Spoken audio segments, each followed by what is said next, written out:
trời sông cứ yêu nhau đó cơn gió khẽ lưu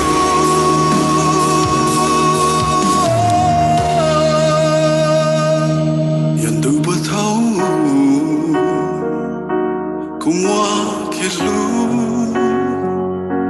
cũng chỉ khơi rừng chê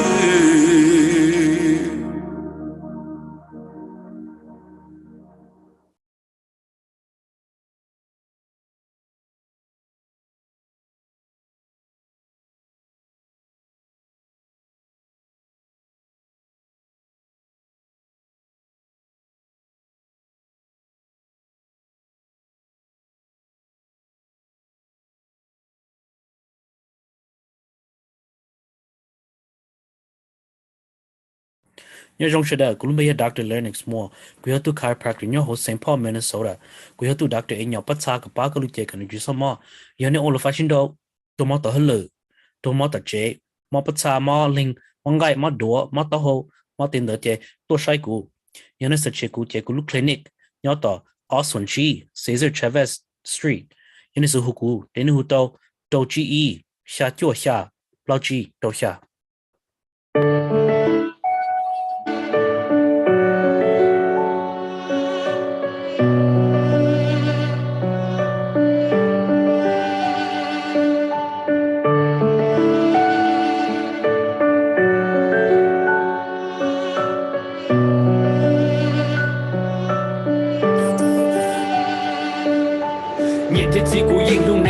cho kế ra mộ để cụ chỉ bỏ cả tay nhưng nhớ gì nên nhớ thì chỉ nhớ lưu hậu của lần đầu sẽ chỉ một bình sự một biết được lọt đầu này em họ hậu cụ lưu sẽ xa hai ổn đây vậy do thọ gì thọ cụ hôm anh tay của cụ cho rong thì chỉ tổ tư câu chờ sự ý nhớ chờ lưu sẽ đợi tầm ô sẽ đủ hai lưu phải thế phá nên thua tôi nên dình dụ cho tư yêu cụ từ từ từ trong chỉ khe nhớ nói do cha do câu để câu chờ dần đo lột tay chỉ cha ô đầu này ô nhẹ ô chỉ sự bông trên một tết ra một ta thấy mong thở lo nên sẽ sơn từ cụ ý xa hay tôi cụ để cụ do nên tụ tu chỉ một ý nu này chỉ ba thân này chỉ lú thọ này nu này nó này yên sẽ ba thân này thông à thọ cụ lúa này hay lý gia là cụ chỉ yo trong bạc khá là ô cụ ra nên này chỉ giá thế hay lú khá nên thế cái lần nu cũng mua cụ cho cũng mà li bao dân nó cụ yêu to ở to tu cụ thế to tao hay tiền vì mình này khi mua cụ là chỉ muốn để lú này tròn cụ đi tới cái lú để chơi ta đâu cụ đã chẳng thể thế sẽ trả luôn đủ chẳng có nỗi cụ thì lý sợ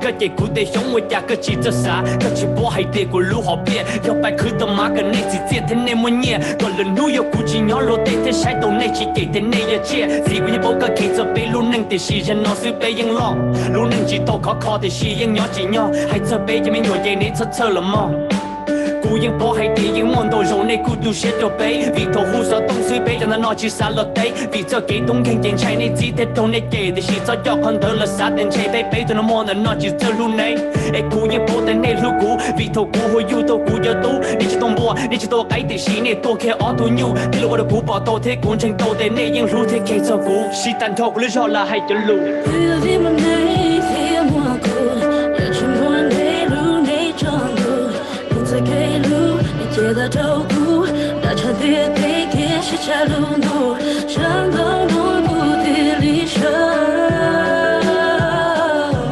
那回头你还掉脚。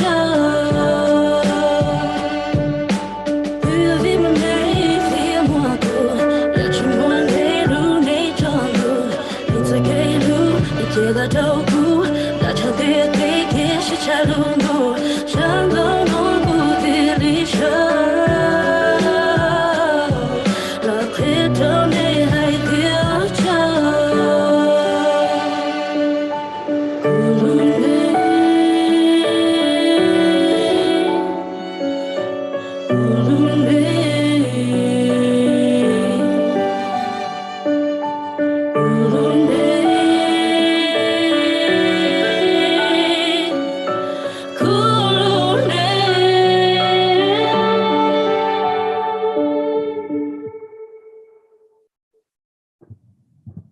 giờ có yếu chỉ tàu làm sản lợn sau một sẽ đây khu đầu cụ để rồi cụ trường giờ ba tàu có thiệt làm sản giờ ít khó về ít bà chỉตัวlợn sau chia có sao thầu tàu kế cho nhẹ dù mà bao dù mà trả khu đầu cụ sau tung giờ tàu y o xả chi chùa ở bên xả chùa tàu y o xả chi chùa ở bên xả chùa chia sẻ hạt tiền có yếu khu đầu cụ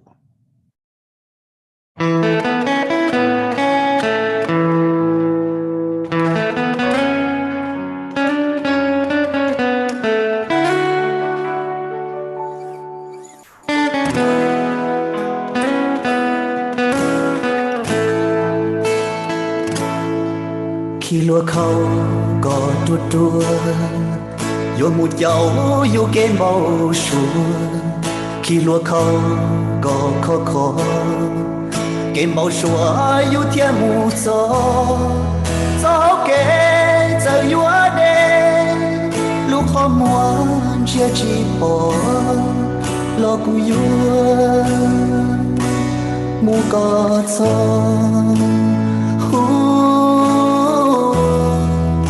lu họ phía chân chuồn đi tàu gió kế chỉ dùng gì dần dây xe theo vô đi vô chu chua lu xe khó khó ta trái rau sao gió lo đi xuống địa đâu còn đây cho một khế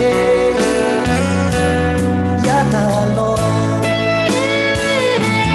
vô chu yo tu chen yo lu xia cho mùng long lấy cứ hay cho mùng chen lấy cứ dia yo tu giàu yo lu họ bia cái chia xia tiền mù gió chỉ yo nu nó tiền yo nu đời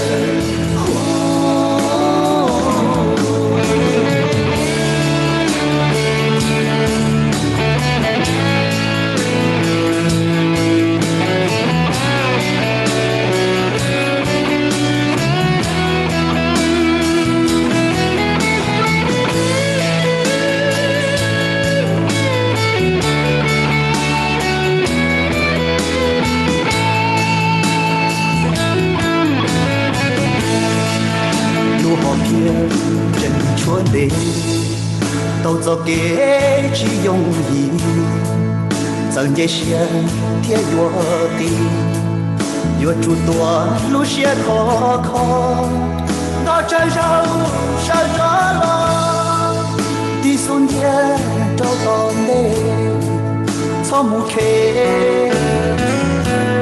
giá ta lo vô chu yo tu chen yo lu xia cho mùng long lấy cứ hay cho mùng chen lấy cứ dia yo tu giàu có lu họ phía cái kia xia tiền mù gió chỉ do nu nó yang do nu tơ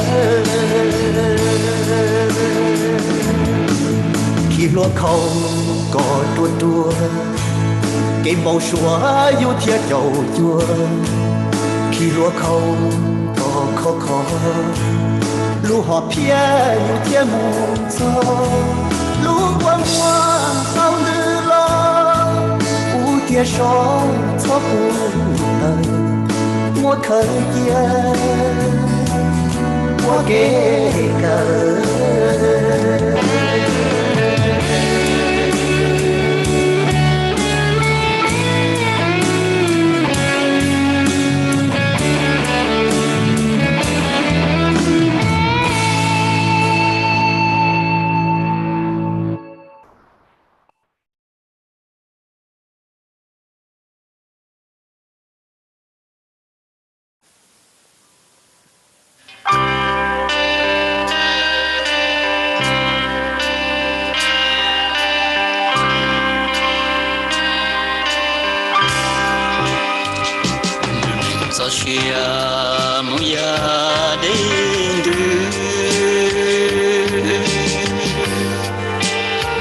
Chỉ muốn thứ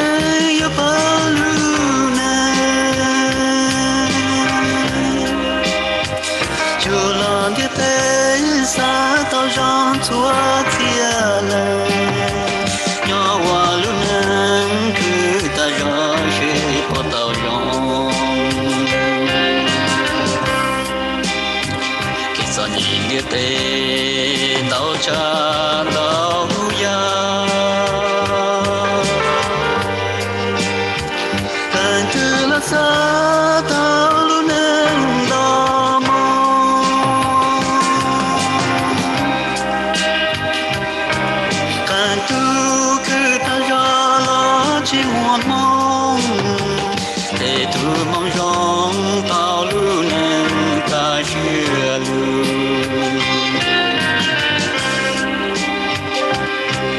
tia tê lưu qua mùa ia anh cứ ta cho chia dài mu yêu chỉ cho dài lời yêu chỉ chỉ bỏ cho nhau to ca trái yuan cho lúc mong tiền đó 我需要不选择，他到底有着我？那你的那让你我去，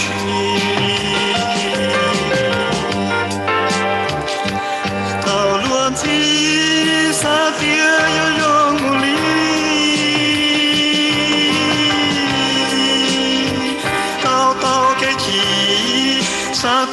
Satua tashi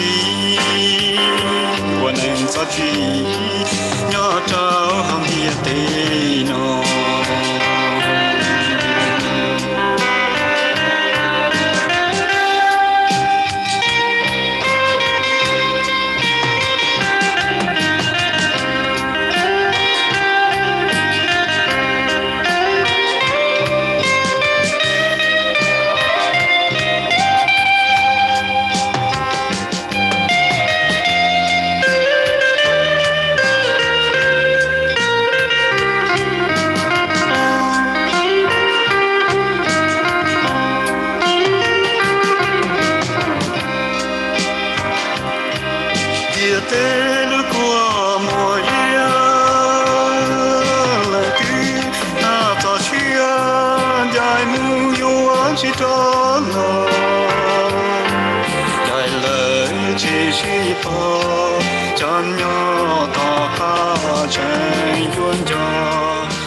102.1 FM, WIC 1590 AM, and 103.3 FM.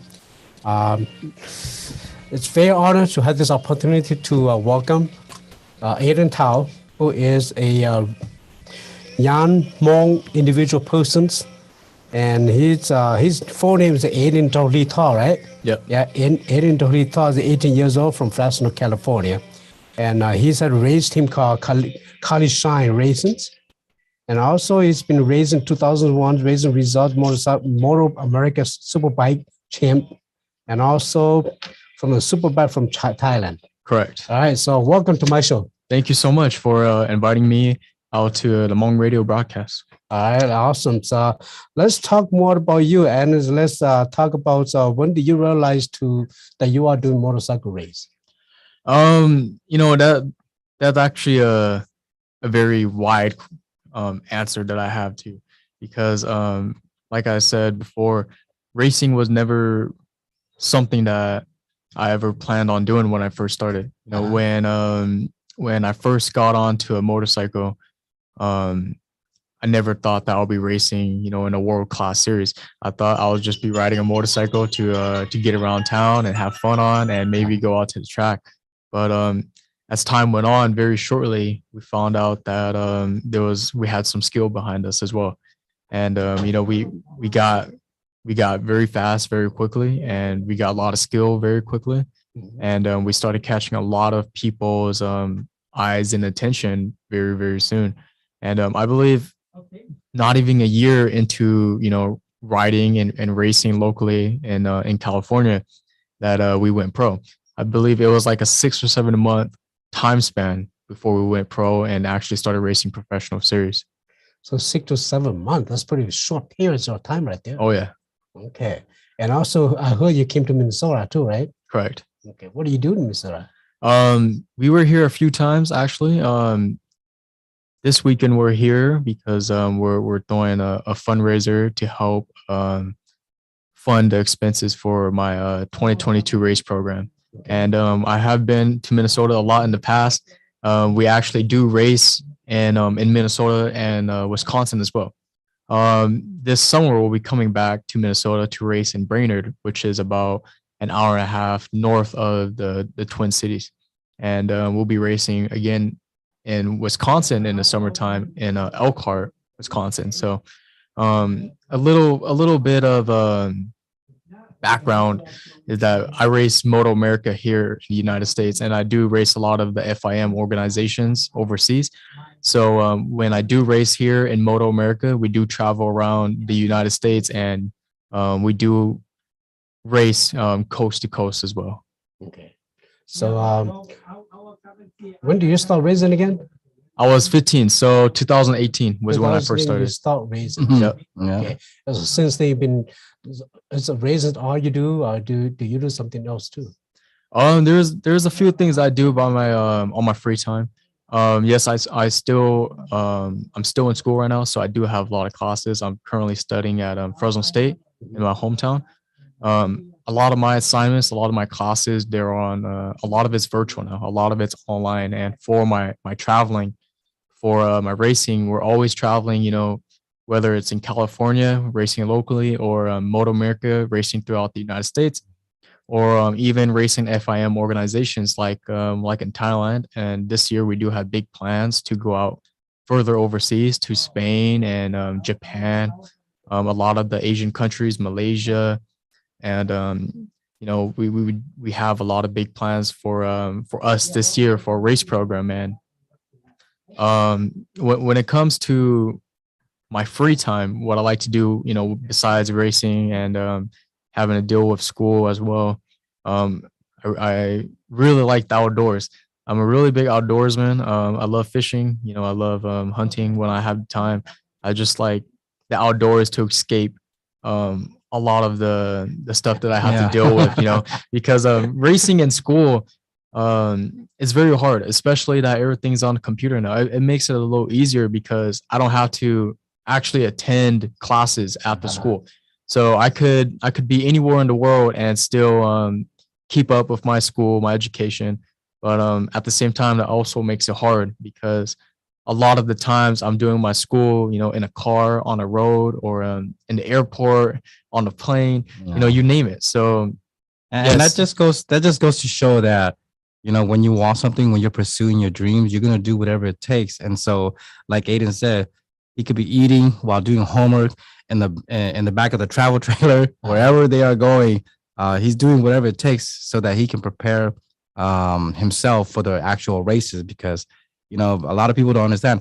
It's not just the racing. He still has a life outside of that. All the time and preparation for the racing, he needs to dedicate. That's why he's so good, right? Because he dedicates a lot of his time to that. But he still has, like he said, he's still a young guy. Right. He still has school. And a lot of people forget that he's still in school. Yeah. So, by the way, this is a two, right? Tu Lee, and you are friends of Aden. Also, you represent one of the youth organization in California. Yeah. So I'm the CEO of Rise. It's a nonprofit organization in Fresno, California. And we're a community-based organization. And so we want to be that platform that supports a lot of the youth. So a lot of our programs are based on supporting the youth. And so Aden, the reason why Aden, we are representing with Aden is because he is the youth that is leading the way. He's the tip of the spear for the Hmong community and the youth and overall. And hopefully I know that I tell him all the time, he doesn't realize it. Maybe he does now because I tell him all the time, but he inspires a lot of youth that may not even know him, may not even be into motorcycle racing, but the mere fact that he is doing whatever it takes for him to pursue his dreams, I think we all want to do that, right? Yeah. That's what, like I said, we have Sunessa Lee, right? Yeah. And now we're Aden Thao. Yeah. You inspire a lot of younger people. And so not only that, our generations too. We're very happy for you did. And what you can continue to do too. And they're just the first. So I think a lot more are going to come out of this. Yeah. All we need is just the icebreaker. Right? Yeah. When you break the ice, hey, he can do it, we can do it too. Like years ago, they can run this so many miles in so many minutes. Yeah. Right? Yeah. And that is a very good thing. But now a question for you. I have a lot of questions for you. when you do raisins like that, how's your parents feel? Do the hey, Aden, you cannot do it, or Aden, I'll support you 100%. My parents, you know, way back before racing, they always been really supportive of things I love to do. Back when I was younger, I think when I was 5 or 6 years old, I actually played a lot of soccer back then. I played a lot of sports. Always been a very athletic person. Yeah, I can see that in you. Yeah, so I was really big into soccer back then. So I played most of my elementary school and my middle school years, and then high school was when racing came along. Yeah, so no matter what, my parents they've always been there. They've always been behind my back. They've always been supporting me. And at first, when I brought up the subject of motorcycles, it was more of my mom. My mom was a little iffy about it because you know, we love that kid. Yeah. because we jumped from, you know, soccer, you know, to football and then into racing. And you know, I understand most parents, you know, they don't feel comfortable with putting their son on a motorcycle and racing, competing. But it took a lot to actually what's that word to Well, Yeah. I think you want it. You tell them out, right? Yeah. You worry. Yeah. But I think the bigger message of what Aiden's parents, Locha and Debbie, are doing is they realize that this is his dream, and so the best thing that they can do for him, it's just, hey, we'll support you no matter what. You just focus on racing. Making the support. Right? Yeah, and no matter what happens, win or lose or whatever happens, we are going to be the first ones right there. So they are his number one supporters. Okay, good. It's good to know because there's a lot of kids out there. They want to do this and that, right? And parents say, no, don't do it. Yeah. It's too dangerous for you. I don't want you to do it. I don't like that. And then they stop them dreaming with the kids. Yeah. And so I'm a motivational speaker. So I talk a lot about dream chasing. Yeah. Let people chase the dream. I don't stop the dream, you know? Yeah. So I'm glad that your parents see that too. Yep. Yeah.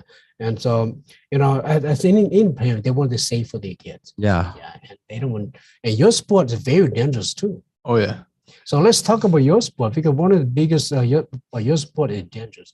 Other day I talked to your dad, can he wear his uniform or is it that? Your dad said, no, it's too heavy, 50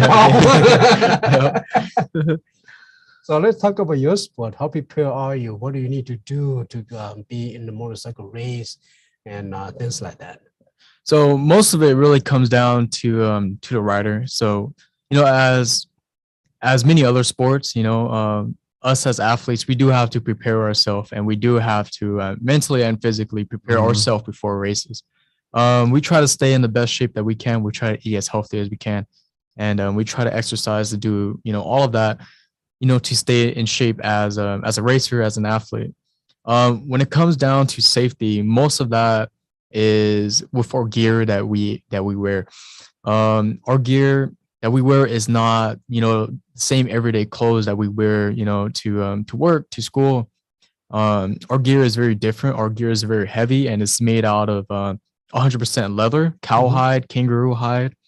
It's very heavy. I think my suit, the last time I weighed it, was 35 pounds, just a suit.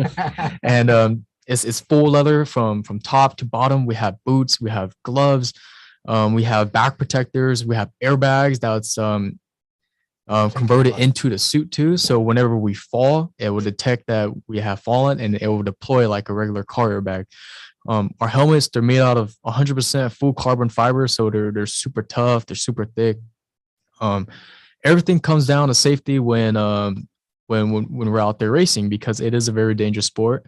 It's not like a car where we have a cage around us, we have protection. So everything really comes down to safety, and most of it really comes down to our gear that we wear. And our gear is very expensive, as some of us know, but a lot of that is what keeps us riders safe.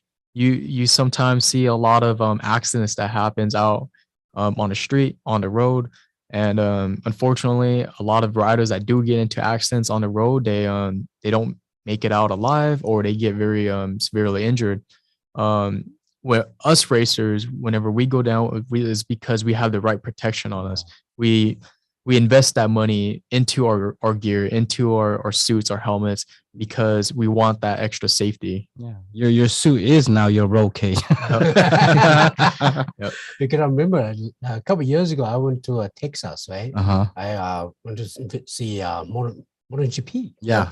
Yeah, they put me in the VIP room and see the closest we can see, but you guys is too fast. Yeah, you blink, you're gonna miss them because they come by so it's fast. just woo. So what I see the most, the screen give me the most shot, but I see you come through just so fast. Yeah. And when I saw you guys make a tune, how is that gonna hurt? Is that hurt your knee too? Are your knee gonna? No, it doesn't. Like we do touch our knees on the ground. We touch our elbows on the ground. The top riders, they drag their whole body on the ground. But like I said, our suit, they're made for that. We do touch our knees on the ground, but we have padding on our knees. They're called knee sliders. We have elbow sliders. They have, shoulder sliders. They have everything, so it keeps us safe. And that's like they say in motorcycle racing, the knee sliders is pretty much a judgment of how far you are to the ground. So everything, when it comes down to racing, our suit, racing, leaning, all of that, it has its own purpose as well. Yeah, but I think that besides the safety and the technicalities of the actual safety gears and stuff like that, I think that Michael, as you get better at it, sometimes you want to look cool doing it too, right? but not before safety. It's always safety first. So during the race, you always think about safety too, right? Of course, yes. You try to be the fastest, best rider out there, and but you're also trying to be a safe rider out there as well. There are times where you have to be a little bit more aggressive and do some dirty moves, but because when you're out there, it's every man for himself. You're all fighting for your own name. You're all fighting for your same championship. But at the same time, you're also safety. Like Thuli said, safety is number one.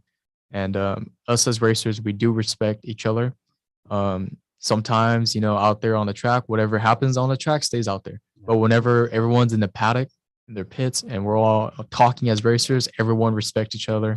We're all friends. So that's the one thing I do like about the racing community and motorsports, is because, like I just mentioned, when we're out there, we're all racing. It's every man for himself. But when we're not racing, we're all a big family. We're all friends. They're gonna say, "Hey, Aden, I'm gonna race against you. I'm gonna beat you this time, right?" I think you say the same thing back, right? Yeah, I think that's what makes a successful athlete, right? You go out there with the drive, with the competition. You will go out there with your best, and you want to beat the other person, right? But you don't want to hurt the other person either, because you respect the sport, you respect yourself, you respect the other athletes, and so. But that's kind of what Aden is talking about. It's a friendly competition. Yeah. Friendly competitions. During the race, do you have any accident? Oh yeah.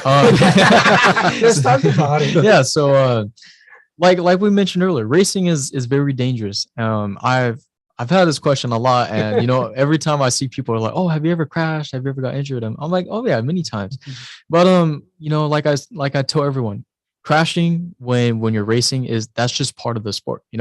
Sinisa Lee, her being a gymnast, they all fallen down, they all have injured themselves, because that's what they're doing. That's just part of the sport. That's the learning process. The top riders in the world, the MotoGP riders that's out there racing in Austin, Texas right now, they could crash 2, 3, 4 times in 2 days. So that just shows you how hard they're pushing themselves, how hard they're pushing, their skill, their bike, their team. That's how hard that they're trying to win that race, that championship, whatever it is. Yes, I have crashed a lot, and I also do think that a lot of my mistakes back then is what made us fast so quickly, is because all of those mistakes that I made in the past, all of those crashes, all of those injuries, it made me a better rider, because I learned from those mistakes. And the top riders in the world, it's funny because I joke around with my dad all the time. The top riders in the world, right? They still have coaches that tell them, "Hey, you need to do this," but they're the best in the world already. Yeah. So, I find that a little funny sometimes, but yes, I have gone hurt. I have crashed many times, but like I said, that's just part of the sport. That's something that we all have to do. And I think for the youth and for everybody that's listening, no matter what you do, the moral of the story and the reason why Aden is the best at what he does is no matter how many times you fall, you just got to pick yourself up and just got to keep going, just keep doing it. And of course, learn from your mistakes. Don't repeat the same mistakes, but learn from them and get better and better. That's the only way, you don't just wake up and become the best writer or the best at anything. It's failing, getting up, doing again. And that's how you get. Yeah. The best are those people who fail the most. Yeah. And you learn from it. Yeah. That's the best lessons and learn from it. Yeah. Yeah. So, funny though, a lot of people keep saying motorcycle racing is nothing but just racing. That they know there's so many technology in there, right? There's so many things in there. And you just have to really into the game. Doesn't matter what you do, what sport you're in, you have to put your 100% in it. If you don't, you're gonna fall behind. Yeah. Yeah. And so making a lot of mistakes you did, but you learn from it. Yeah. That's correct. Yeah. And when people, even though you're the pro, just like we say earlier, but even though you're the pro, you're someone who was coaching, meaning they're always reminding you. Yeah. Yeah, because you already know, but sometimes you forget. Yeah. So it's called them reminders. Yeah. Yeah. So that's good. And let's talk about your Thailand race, right? You represent the USA. That's correct. And are you nervous? Representing one of the biggest countries in the world. Yeah. When we went out there in Thailand in December of 2021, just a few months ago, it was pretty nervous at first. That wasn't actually my first time I went out to Thailand and raced at that track. A few years ago, I think it was just my first year into racing. I was sent out there and I did a race out there as well, but definitely the second time, it was definitely a little bit more nerve-wracking for me because I started gaining a little popularity before we went out there, and we started promoting ourselves. And when we went out there, there was a lot of people back at home, and in the back of my head, I knew that thousands of people was watching me. The whole United States was watching me, cheering me on because I was the one representing our country, our Hmong community out there at the time. It wasn't just the Hmong people; the whole country was watching. So it was definitely nervous. Because when we went out there, like I said, it was nerve-wracking because of all the people that was back at home, having their eyes on me, and all my coaches, they're all telling me things like, oh, you need to do this or you need to do that. I was still adapting to the environment, the team, the track out there. Everything was completely different because I wasn't used to, the time change. I wasn't used to working with a different team out there. I was on a different machine, a different motorcycle out there. I've ridden at the track, but the track has changed over the few years. There's certain bumps and certain corners that wasn't there the last time I was there. The pavement is darker in some areas. And as a racer, a lot of those little things, they do play a big factor into us racers as well. So there was a lot of different things that was changed out there, and it was pretty nervous when I went out there. Yeah, I think when you go out there with the pressures, I mean, we also we tend to forget because he makes it look so cool and so easy. We tend to forget he's only 18. Yeah. He's just turned 18. So with all that pressure on him, I mean, we would still be nervous, right? Right. And I always tell everybody too, no matter what you do, when you are the best or when you are striving to be the best, you should always be nervous. Yeah. Because you are trying to be better than you were yesterday. Or just be who you are. Yeah. Yeah. Just be who you are, the best you can do. And that's all you can do, right? Yeah. Be the best you can do, all you can do. And how do you feel when you actually win the race in Thailand? Excited? Yeah, it was very exciting because like I mentioned before, all of that stress, all of that pressure that was on me, it finally came off my shoulders. Yeah. When I crossed that finish line and my team, they threw out the pit board and it said P1 right there. I was very, very excited because I know all my fans, all of the Hmong community, the United States, they were all watching me out there. So when I saw that P1 position 1, right when the race finished, I was very, very excited. And when I went up there on the podium, I was very excited to represent not just the United States because I had the United States flag on me, I was very happy to represent the Hmong community as well, because I know the United States, I'm here to represent them as well, but I'm also there to represent the Hmong people. I'm there to let them know who the Hmong people are as well. So, like I said before in the past, no matter where I go, no matter if I'm racing in Asia, if I'm racing in Spain, Europe, you name it, I'll always, carry the Hmong name with me as well. Of course, yeah. Yeah. You went there to Thailand? I haven't been there yet. I do plan to go with him this year. And I just want to add on to what Aden said. I mean, it's so important for our youth to understand that, especially if I'm talking about youth in general, but the Hmong youth, right? Right. To understand that if you really want something, you can compete against the best of the best. It doesn't matter if you're just Hmong, so don't let that stop you. Just go out there and just do it. And no matter where Aden go, he's right. Everybody's gonna see him as Hmong. I mean, even if you guys have watched the race, the race that was broadcasted, even the Thai the Thailand. Yeah, they were even announcing him. He is Hmong. Right. Yeah. Because I heard that say, well, they came to live in our country for a couple of years, and they went to America, and now they come back to compete in Thailand. Yeah. Right. Yeah. And represent the Hmong community Yeah. too, which is awesome. I really enjoyed the race. Yeah. I saw when you come through, I said, "What? He's Yeah, it is. Yeah, he's winning." Yeah. So we are so excited to see what your race. So I just want to say that. Thank you. Yeah. And so they will. But I also heard that you the money that you receive from the race, you contribute to a school or student in Thailand. Can you elaborate more about that? Yeah. So what you said is correct. For each of my races, I do get I do get a payout for all my races that I do, depending on position and sponsorships. All of that varies every race, every year. At the end of the year, I actually did save up all of my racing contingency, all of the funds that I received from racing. And I did go back to Thailand the first time we were in Thailand. I did go back to one of the schools, and I did donate a lot of school supplies like notebooks, tablets, pens, pencils, everything, you name it, computers.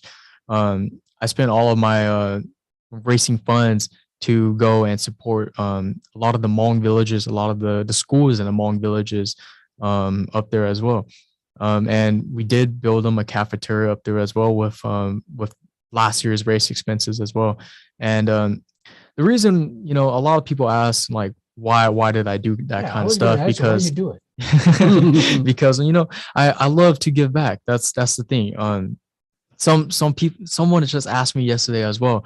They're like, what's your goal in racing? And I explained to them, my goal in racing is to be the best racer I can be. My goal is to be the best out there, and to be on the top level with the top riders. My second goal is to give back to the people who has helped me. Like this whole interview right here, I'm talking about Hmong community, and I know the Hmong community is, I do have a strong community that's always backing me up, that's always supporting me. And the Hmong community is the one who has put me here to where I am today. So whenever I do have the chance, whenever I do have the funds, I'll always love to give back to the less fortunate, the Hmong community, whatever it is. That's also my goal besides racing, is to be the best and to give back as well. Yeah, and I just want to add on to that. I've talked to Aden a few times, and I've gotten to know him. I talked to Aden a lot. I'm sorry, and a few times we were talking about some deeper stuff, and I can get a sense, and I know from him, it's just the way he is. He's so talented. He's a superstar in my eyes, and many others' eyes. But yet, the reason why I respect him the most is because he's still so humble.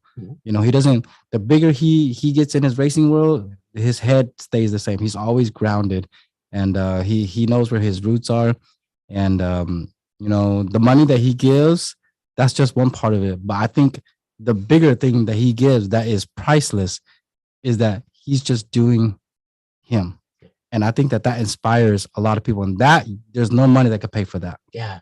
One of the biggest things are a lot of people change, right? People will change when you become a celebrity. Yeah, that's true. Change. Lifestyle, you will change. but just don't change your hearts. There are a lot of celebrities out there. Yeah. You know the saying, oh, don't forget me when you go big. Yeah. I find that very funny because like Thuli, you just mentioned before, and you know, a lot of people when they get to a certain point in life, when they get big, when they get gain popularity, they tend to forget the ones who has helped them get them there. Right. So as a racer and as an idol, as a whatever you see me, I love to give back. I try my best to remember the ones that has helped me get here because, if it wasn't for them, I would never be up here. So. Yeah, and sometimes you will not be able to talk to everybody. Yeah, but you appreciate that everybody help you. Yeah. And hope that all those supported, they don't feel offended. Yeah, That you don't give them personal call or send them text messages or email. But deep in your heart, you appreciate the help of all the sponsorship. Yeah. Thank you. Yeah, and so now let's talk about your future race, or let's talk about what you plan to do. Yeah, so this year will be actually in 2 weeks. Yeah. So it's never ending. It's always one after the other. Yeah, so in 2 weeks we have to Moto America is starting back up. So the highest level of motorcycle racing here in the United States, Moto America Championship, that is the race organization that I do compete in America. In 2 weeks, we got to fly out to Atlanta, Georgia. That's the first race over there as well. And then after that is Virginia, and the list goes on and on and on. Eventually, we'll make our way back here to the Midwest to Elkhart Lake, Wisconsin, and then to Brainerd, Minnesota, and then we shoot back to the West Coast in Washington, California.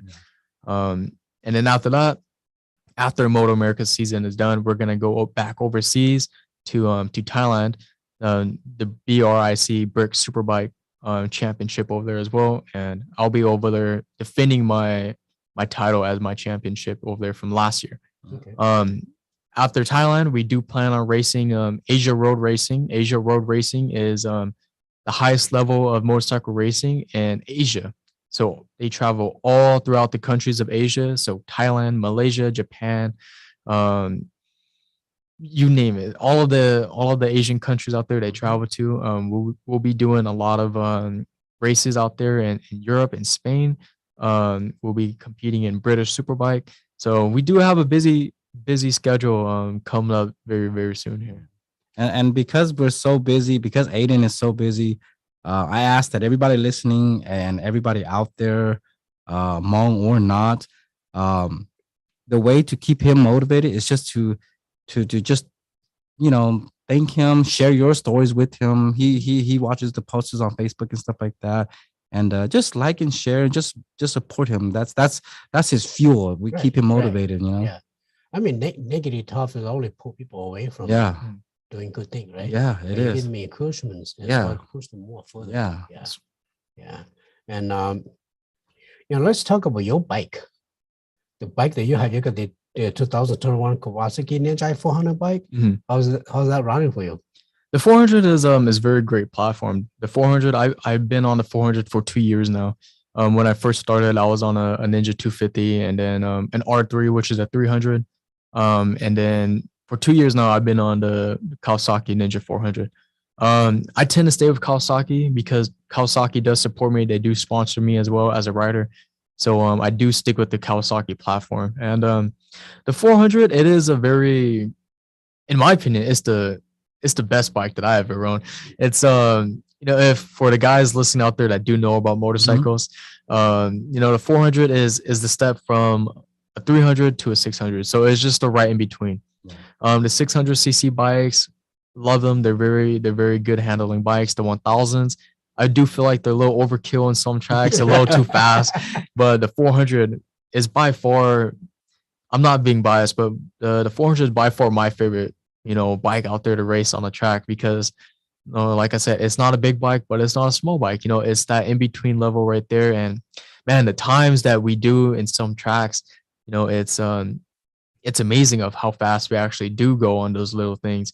I currently hold, I think 4 or 5 track records, 4 here in the United States and 1 over there in Thailand as well.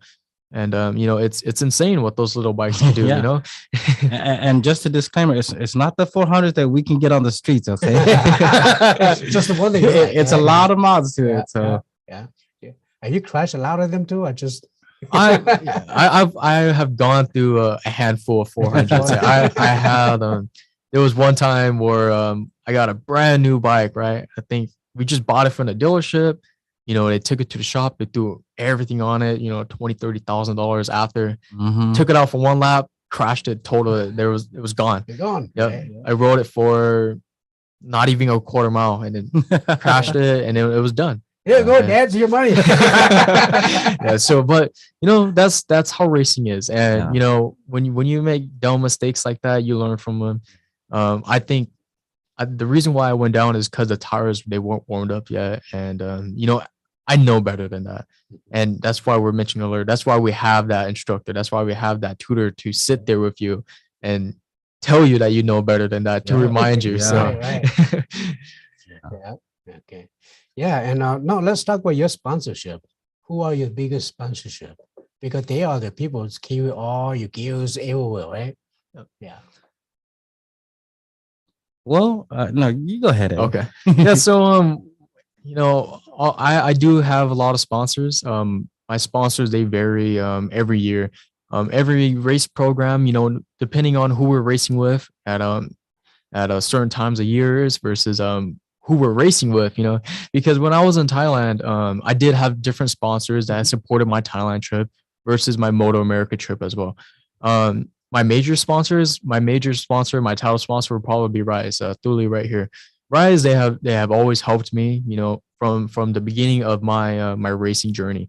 Back when I was no one, no one knew about me, and back when I was still a newbie, Rise, they were always there. They always supported me, not just financially, but they're there to keep me mentally smart as well, and they're there to promote me.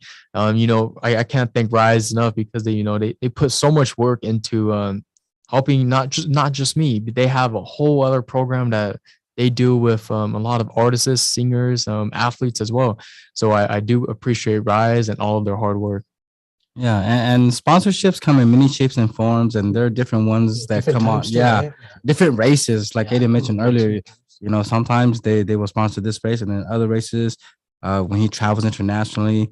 And so sponsors are always good. And like Aden said, the crashes, the bikes and stuff like that, it is an expensive sport. And so that is why Aden and ourselves, we are so grateful for the Hmong community and all the sponsors for all that they do, because it takes a lot. And what we always tell Aden is, let us worry about this stuff. You just focus on racing. You focus on doing what you do best. Right. So he is aware of what's going on, but we want his main focus to be on racing because we want him to be safe. No matter what happens, we want him to walk away from that race. Well, I want to say that you're very mature for your age. You're very humble too. I see a lot of young folks out there. Yeah, and I can answer that too, Michael. I think that because he's around a lot of older, more experienced people, his coaches, his mentors, his race instructors and stuff like that.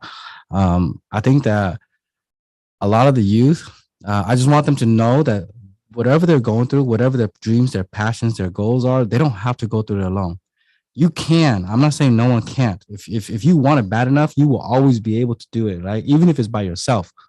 But it's harder, right? So having the mentors, having somebody, like-minded people behind you who support you, and like we talked about earlier, encouraging you to keep going, that's so important. So anybody out there, and that's what Rise is. We are that platform. We strive to be that platform that just encourages and supports you no matter what. Yeah. Because you already hear enough negative, and you already hear all the bad stuff from everybody else already. Right. You just need that friend that will say, hey, I got your back no matter what. Yeah. And some of those back negative stuff, it's all from people who have never been there. Yeah. They never walked. They never done it. And just thought things are so easy. They're not easy, right? No. Yeah, everything is hard. Even a business person like me, it's hard. Yeah. I do what I do. And like your dad is the first pilot in the Hmong community in America. It's still hard for him too, right? Now everybody knows that racing is a little bit harder. Most people don't have skills, but I'm talking about like even teachers. People think teaching is easy, but it's hard. It's hard. I have a lot of respect for teachers. A lot of respect for teachers and coaches. I say, man, I will not do yours. Mine is try enough, but not yours. I want to bring you back to Thailand. The cafeteria in Thailand that they built, and I believe they name after you. Yes, that's correct. And also they put your bike there just for the student there to view. That is correct. Inspire them. So what do you feel about being a celebrity for the other young generation, young kids over there?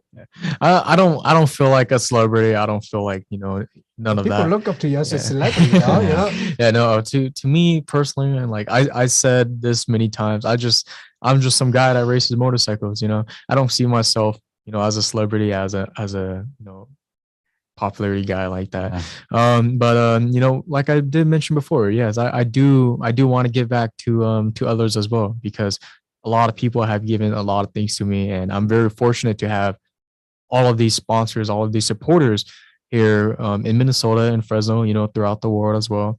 I'm very thankful to have those people that's always there supporting me no matter what I do. So when it comes down to giving back, that is one thing I do love doing so much, because it makes me feel good as a person too. Speaking more about the cafeteria, yes, we did build them a cafeteria, and the cafeteria is named after me. And my 2021 championship bike from Thailand is actually sitting in a glass box inside the cafeteria over there as well. Do they have your pictures in there too? Yeah, they do have a big poster of me in the cafeteria. It's named after me. And like I did mention, my motorcycle, my championship motorcycle, is sitting in a bulletproof, glass box in the cafeteria. So no one can take it. But Aden is so humble. Like I said, he inspires a lot of people, and even his heart, beyond his humbleness, his heart wants to give back, because he remembers where he came from. But with the cafeteria and stuff like that, they just wanted to pay homage to him, and they want everybody that is able to now eat there to remember that it was Aden who provided it for them. So it wasn't even his idea to put all of that in there. Out of respect for what he did for them, they wanted that there. Yeah, and the one thing, like Thuli said, we all know where the Hmong people came from. We were all from Laos and Thailand, and like I tell my parents all the time, I was like, man, I wonder how life would be if the Hmong people never came here to the United States. And who knows, I could have been one of those students up there in the villages, away from the cities, in the jungles, eating food under a tree. So I think about that as me, because the way I see it, we're all still Hmong people. We're all still one big community, even though they're on the other side of the world.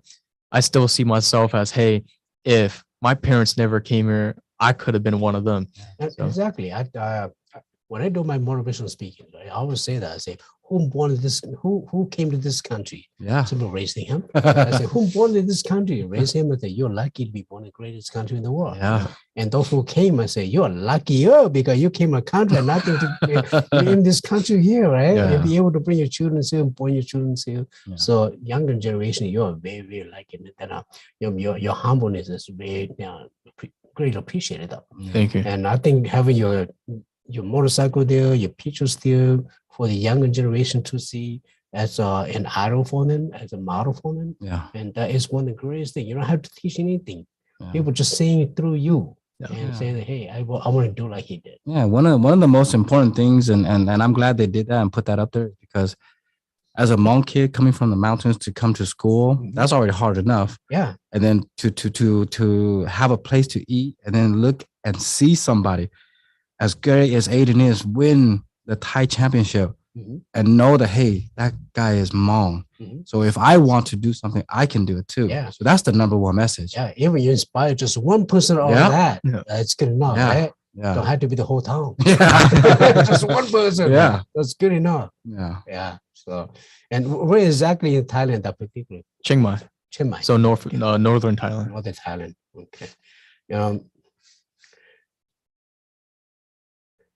Now I want to ask you. You did talk this about this before, but I want all the kids out there not to be put in a position where you have a lot of pressure, right? You have to do this, right? You got to do that. And so besides raisins, what else? What other things that you do? Like camping, chatting with friends, or Yeah.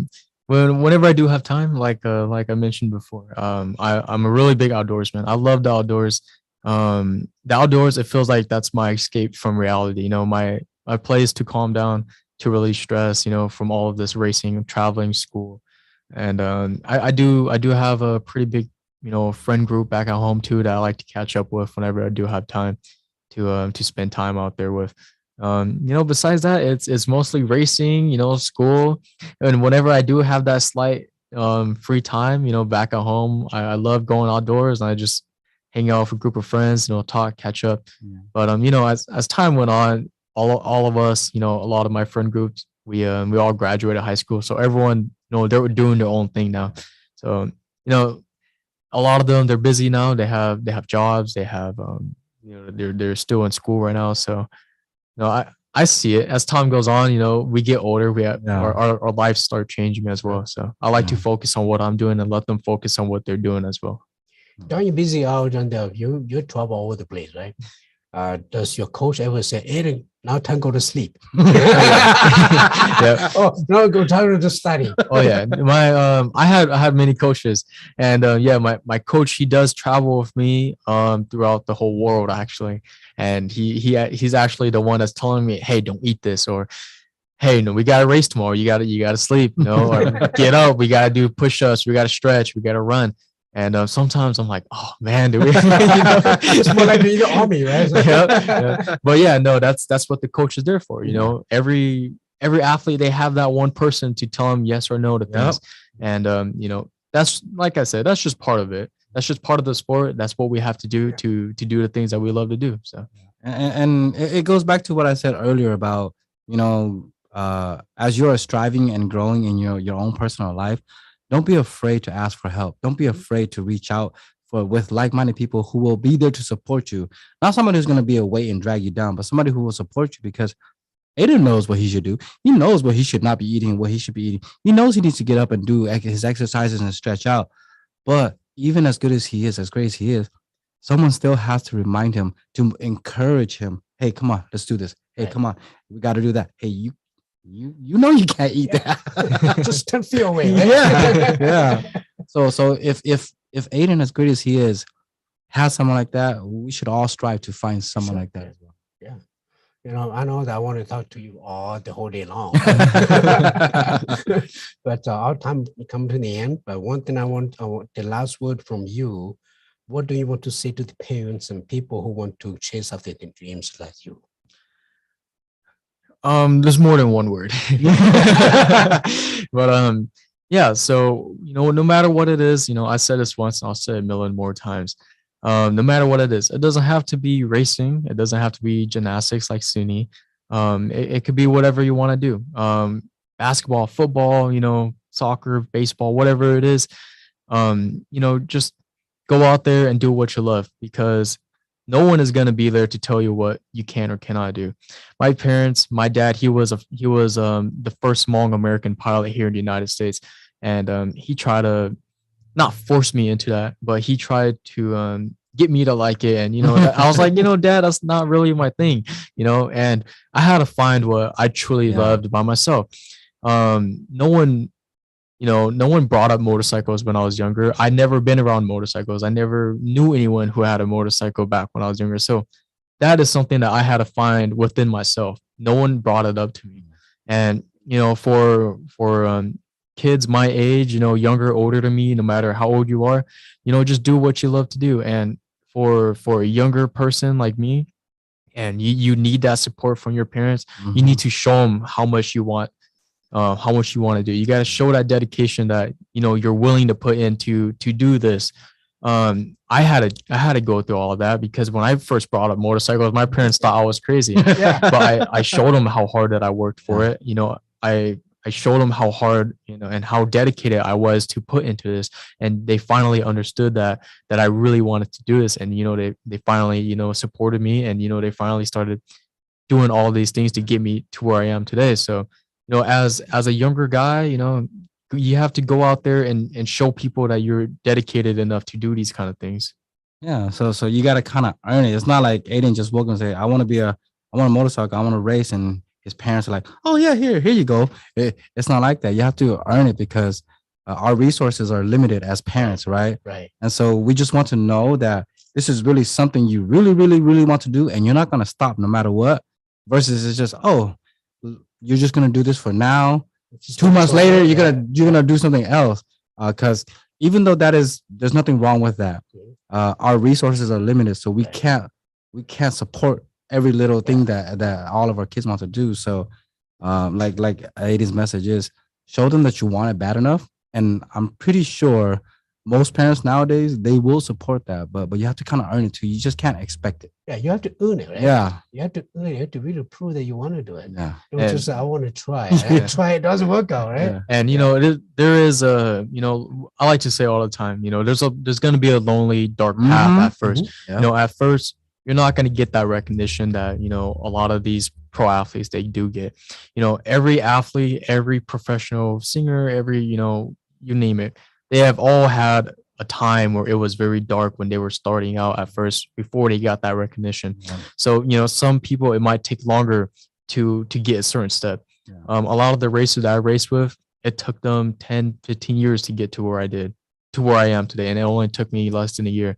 So every person is different. Every person has their own race to race, and every person is gonna get to a certain point at a certain time. But when you're first gonna start things, you're gonna have these mistakes. It's gonna be very lonely at first. You're gonna have to sacrifice a lot of things, and that's something that I didn't even get into during this little interview podcast here. Was that a lot of the dark things that's behind us? A lot of it now, struggles, a lot of it that you guys see on social media is all sunshines and flowers. But a lot of the people back at home, they don't understand how hard that we actually had to work here. Yeah. A lot of tears on the way too. Yeah, that is true. A lot of struggles, blood, sweat, and tears. But again, like we said earlier, don't let that stop you from chasing it. Well, Lisa, what do you say to the parents? For the parents, like Thuli said, if your child, cousin, whatever it is, if they're showing that they want it enough, then try to help as best as you can. Every person, you don't understand where their background is. You don't understand how it was for them in the past. So if they're trying to do something, try to support them as much as you can. It doesn't have to be financially. A word of wisdom, is great enough already. Like Thuli mentioned earlier, someone coming up to you and talking to you is like, hey, I got your back no matter what. That goes very, very far away. And me as a racer, whenever I do something bad, whenever I crash or so-and-so, having someone, text me, hey man, I know you didn't, perform like how you would like to, but we always got tomorrow. And just that right there, it goes a long way. So whatever it is, try to be nice to others, try to support others no matter what. Find whatever it is at their capacity that you can do. When I was younger, this was a long time ago, Michael. My time even longer. I used to play football for a year in high school. I know that both my parents were busy because we were poor, right? So they were struggling, doing whatever they can to pay the bills and put food on the table. Right. But all I wanted was to see somebody in that crowd say, I'm here for you, go, so that I could see that someone's here for me. Right. But, especially your parents. Yeah, especially your parents. Are there for you. Anybody can show up, and that's great. But when your parents are there, you just have this energy, and I'm sure Eddie can test. You just have this energy that, my parents are behind me. I'm here. My family, my friends are here. You just get this burst of energy. Just do the best I can. Yeah. Now, as my show is coming to the end, as Bryce, the CEO in there, you're supporting all the youth. What do you got to say out to other youth? Well, I think my message, I have always said throughout this whole podcast, but leaving with everything is, I would say this, and this is what I say to my team back at home. Dream so big that even your dream scares you. If you dream so big that you don't even think you can do it, that is something worth chasing for. But if your dream is not big enough, there's no right or wrong in this. Let me add that in first. But if your dream isn't big enough, what tends to happen is it gets hard. And then all of a sudden, I quit. So, but when you dream really big and you know and you're focused and you know what you want, nothing's gonna stop you. So just dare to dream so big that it even scares you. That's my message. Yeah, absolutely. Yeah, absolutely. So the event tonight. I know they have an event tonight. Yes. Right? Yeah. Okay. And we'll be at Moon House starting at 6 o'clock. That's correct. So you're gonna be there. Let's say a couple word to all the younger generation, all the people. Because I know a lot of people out there. They want you. They want to take picture with you, right? Just to shake hands with you. Yeah. And so let's invite them. Come over to Moon House. Yeah, it'll be later tonight. Friday, 6 p.m. at Hmong House. I'll be over there as well. You know, if you guys want to come up and say hi, take a few pictures. Of course, you know, I love all you guys. I love all my fans. So if you guys are out there, you know, come by, say hi, you know, have a conversation with me, and meet a lot of the people that are there and have fun as well. Yeah. Come out, come support Aden. Like we said earlier, not only do you get to have fun, not only do you get to get dance, because we're gonna have a great lineup of entertainment. Not only do you get to meet Aden, but remember this too, okay?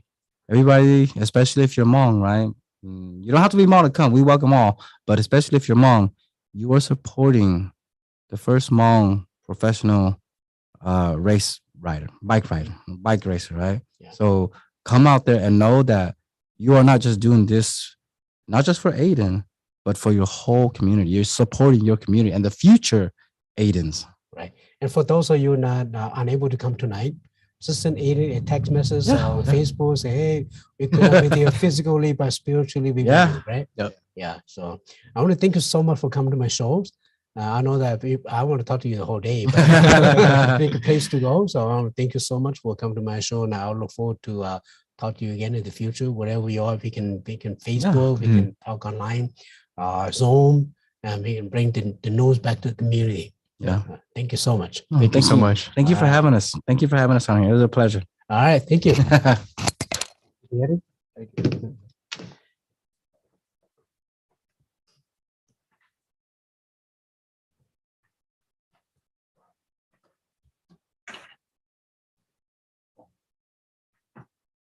Okay, Michael. That was good. That was very good. No, thank you. Thank you. Thank you for having us. And again, you're doing great work.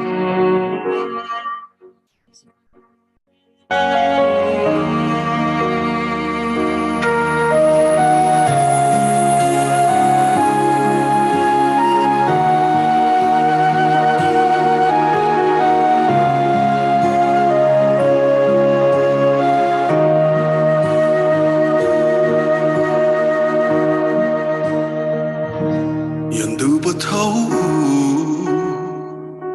của mua kiệt lu